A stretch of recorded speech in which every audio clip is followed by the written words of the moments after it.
Hello everyone, this is Anuradha Sharma and you're watching my channel IELTS with Anuradha. Now look at Part 1. Part 1. Part 1.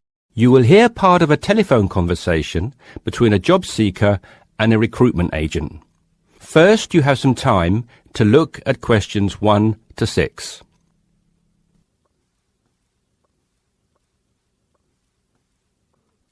You should answer the questions as you listen because you will not hear the recording a second time.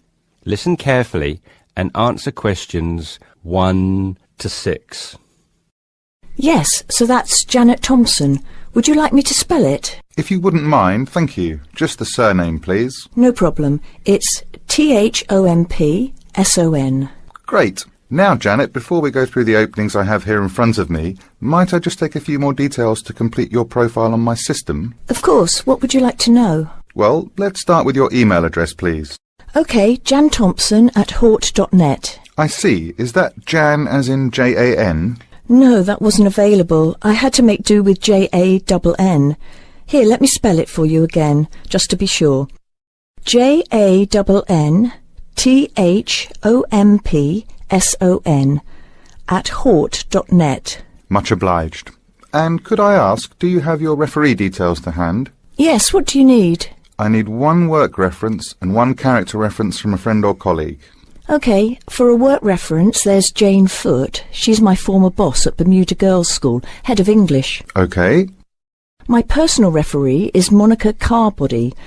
Mon and I have been best friends since we met in Bermuda in 1991, when she was deputy head of English under Mrs. Foote. Perfect. And you mentioned, of course, that you're an English teacher, but are there any additional subjects you're qualified to teach? Yes, I have a diploma in special needs, and I can also do history to GCSE level. Very good. Before listening to the rest of the conversation, you have some time to look at questions 7 to 10. Now listen and answer questions 7 to 10.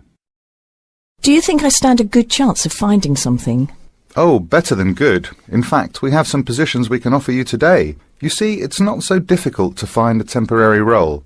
Tell you the truth, there are plenty of them around, but getting a permanent position will prove a little more trying, though.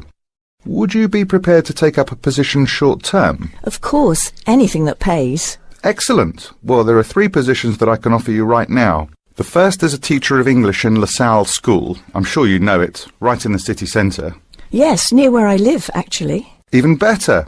Well, it's a 6-month contract, and the very attractive thing about this role is that the head of English at LaSalle will, if she's satisfied with your performance after 6 months, offer to make you a permanent member of staff. Wow, that's food for thought. It certainly is, bearing in mind what I said before about how hard it is to find a permanent role. The second position I have to offer you is in a school near Chelsea. It's called the Chelsea Free School. Are you familiar? I can't say that I've heard of it. Well, this contract is for 1 year, which is a lot better, looking at it from a short-term job security perspective, than the first role I mentioned. But you also have to realise that you are a temporary replacement for a female teacher who has taken maternity leave. There is no prospect of the position being made permanent. I see. I have one other vacancy at the minute, though I doubt you'll find it quite so appealing. It's situated in rural Cambridgeshire. I'll spell that just in case you want to take it down. CAMBRIDGESHIRE. And the school simply goes by the name Cambridge, though it's not in any way related to the other more well-known establishment of the same name. I was just going to ask that. What a lovely location, though, eh? Yes, but there's a catch. It's only a 6-week contract to cover for someone on extended sick leave. I see. Well, I guess that's ruled out then. What sort of salary can I... That is the end of Part 1. You now have half a minute to check your answers.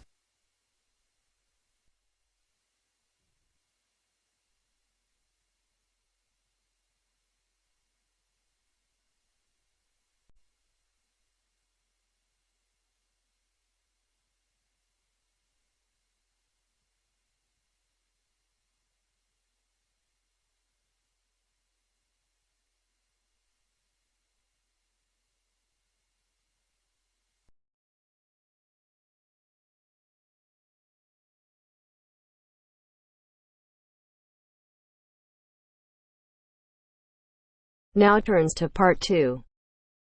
Part 2. You will hear a telephone conversation about a job vacancy. First, you have some time to look at questions 11 to 15.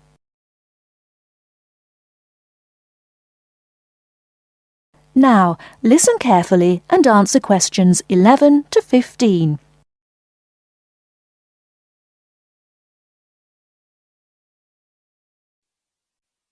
Hello, Top Job Employment Agency. Ellen Sykes speaking. How can I help you? Good morning. My name's Steve Collins and I'm calling about the call centre job advertised in today's paper. For an operative handling credit card inquiries? Yes, that's right. The wages and working conditions are all in the ad, so what I'd like to know now is what the work actually consists of. I should explain that I'm a student looking for a summer job, not long-term employment. That's okay. The people at Intercard say they've always found students to be honest, which of course is essential in this line of work, and they have the basic IT skills needed there. Apparently, there have been a few who didn't find it easy to get there on time in the morning, but in most cases their punctuality is as good as anybody else's. Anyway, about the work. And I know a bit about this because, as it happens, I've worked there myself. Really? Yes, for about a year. You'd find that most callers would be people wanting to check the balance on their cards, query payments made and so on. And from those who've had their card stolen? No, they ring another number for that, an emergency line. People also call that number if they lose their cards. And what are most callers like? I mean, what kind of people are they? All sorts, really. All ages, every kind of background. Though one definite trend is the change in the number of women. Nowadays, they make up around 55% of the total, whereas years ago, there used to be a majority of men calling.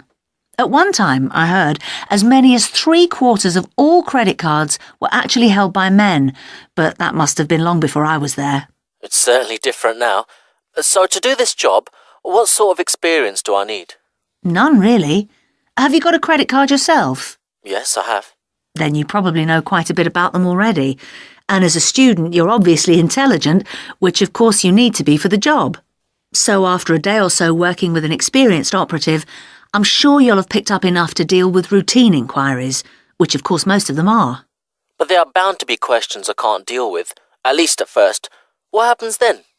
In that case, you can ask a supervisor. They're very helpful to new staff. I think I like the sound of this. What do I do next?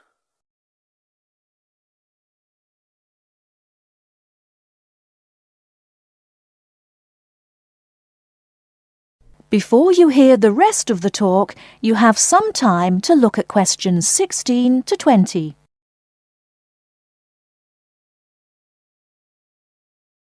Now listen and answer questions 16 to 20. Can you get over there for 9:45 on Monday morning for an interview? Definitely, yes. Whereabouts are they? In Riverside Business Park. Do you know it? Yes, I've been there once. How do you usually travel? By bus. Right. So you take either the 136 or 137 to the bus station, and when you come out of there, you turn right. Along Orchard Road, that is. The road from the railway station? Yes, that's right. You go past the petrol station next to the car dealers, then carry on down the road. Do I take the first left at the main car park? Well, you could do that, and walk up Newfield Avenue alongside the shopping centre, but it's a long way round. I'd suggest continuing along Orchard Road with the water company and then the insurance offices on your right. They used to be local government offices, by the way. Yes, I remember those. And you keep going until you reach the advertising agency. Now, facing that is a small road called Cherry Lane. There's a newspaper office on the corner, and opposite that is a big hotel, so you can't miss it. And how far down that road is it? Well, they aren't actually in Cherry Lane. You walk as far as the next junction and turn right into Armand Drive at the mail centre. Intercard is in the third building on the right, between the airline offices and the shipping company. Fine. I'll be there on Monday. Thanks very much. Bye. Good luck. Bye.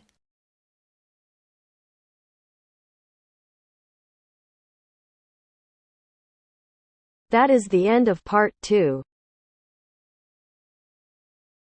You now have half a minute to check your answers.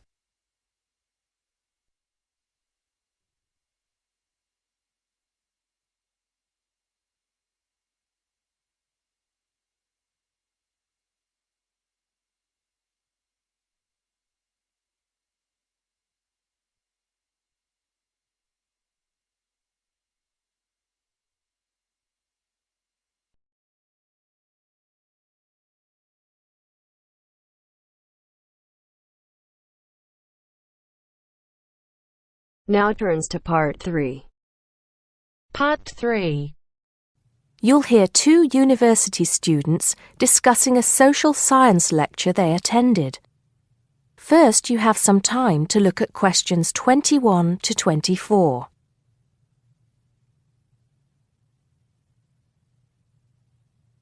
Now listen carefully and answer questions 21 to 24. Did you go to the first social science lecture yesterday? Yeah. Didn't you see me there? No. I was trying so hard to understand the lecturer. What didn't you understand? A lot of it, really. For example, he said we needed to study history as part of the course, but I didn't get why. You probably missed it. He said early on that we need to learn from our past mistakes. Right. But he also said we need to put ourselves in the place of our ancestors. Why is that? I think the point is that it's not enough to know how they lived and what they did. We need to know what they thought. I see. And I've written transferable skills in my notes next, but I have no idea what that means. If you study social science, you learn skills that you can use in a job. Oh, right. Is that all? Okay, but why is that? The point he made was that in studying social science, you use a flexible and adaptable approach to learning. Before you hear the rest of the conversation, you have some time to look at questions 25 to 30.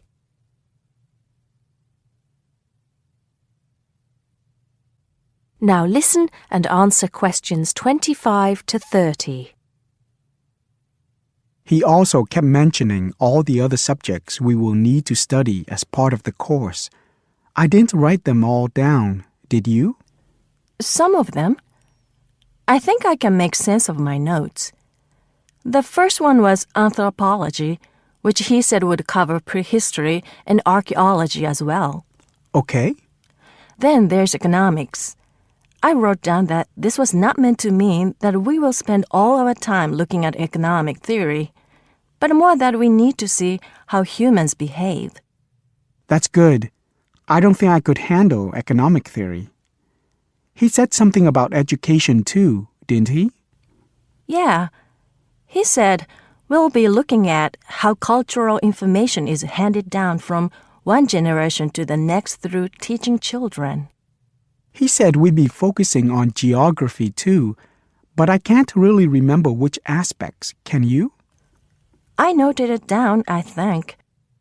Here we are, yes, particularly in relation to urban planning. It's law that I got confused about. I didn't understand why he linked that to economics. I think he meant that laws affect the way wealth is distributed. That makes sense. Now, what are the science wars? Okay, I did get that. The science wars are about how social science collects information. In sociology and social work, and in social science generally, they can only study patterns of behavior and observe. If you compare that to the way scientists work in physics or chemistry, it's very different because they use specific experiments that can be tested and which give concrete answers. Social studies is often accused of being unscientific. That's all. Okay. But it still looks like a good course, doesn't it? You don't have any regrets, do you? None at all. I'm looking forward to it.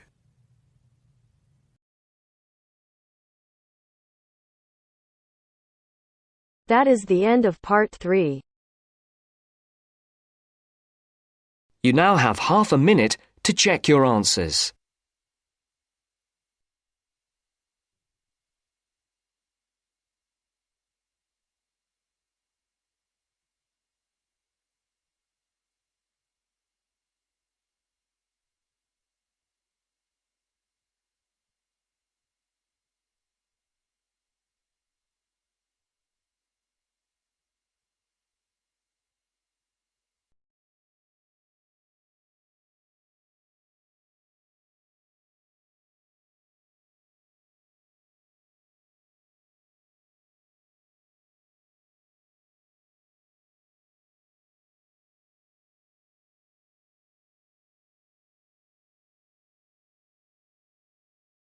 Now turns to part 4. Part 4. Listen to the last part of the lecture. As you listen, complete the notes below. First, you have some time to look at questions 31 to 40. Now, listen carefully and answer questions 31 to 40. Last time I said that a lot of Irish people left the country and went to England, America and many other foreign countries. Today I'd like to talk about the emigration. The effects of immigration were not all bad. The immigrants experienced a lot of hardship in their new countries. There is a famous story about a park in Shanghai where Chinese and dogs were not allowed. Well, in England, until into the 1950s, signs for jobs sometimes read, "Irish need not apply." The immigrants often experience discrimination, but they form many organisations to look after their fellow immigrants. Many of these organisations later became very important. In America, the Irish chose politics as the way forward, and significant cities were controlled by Irish politicians. This movement reached its peak with the election of John F. Kennedy in 1960. His grandparents came from Ireland, and his election had a significant impact in Ireland, helping the process of recovery of self-confidence which we have today. Today, there are 70 million people of Irish descent living outside Ireland. In America alone, there are 40 million people, and 10 million of these people have a 100% Irish background. They carried the culture of their home country with them and adapted it to their new home. They made changes which would be unthinkable in the home country, and we often laughed at the Yankees' Irishness. In fact, any immigrant who came back to live in Ireland, often after many years, found it very difficult to fit into Irish society again. They had been changed by the experience. These immigrants have always had an interest in the old country. The American letter was a letter containing dollars sent back to one's family. More recently, President Clinton has been very influential in bringing peace to the north of Ireland. Riverdance itself was the idea of a dancer who was American, who applied American methods to traditional dancing, and the fusion was immediately popular. Modern Ireland has been able to use the disaster of the last century to learn modern marketing techniques and apply them, without at the same time losing what is distinctive about itself. Riverdance is a demonstration of that distinctiveness. That is the end of part 4. You now have half a minute to check your answers.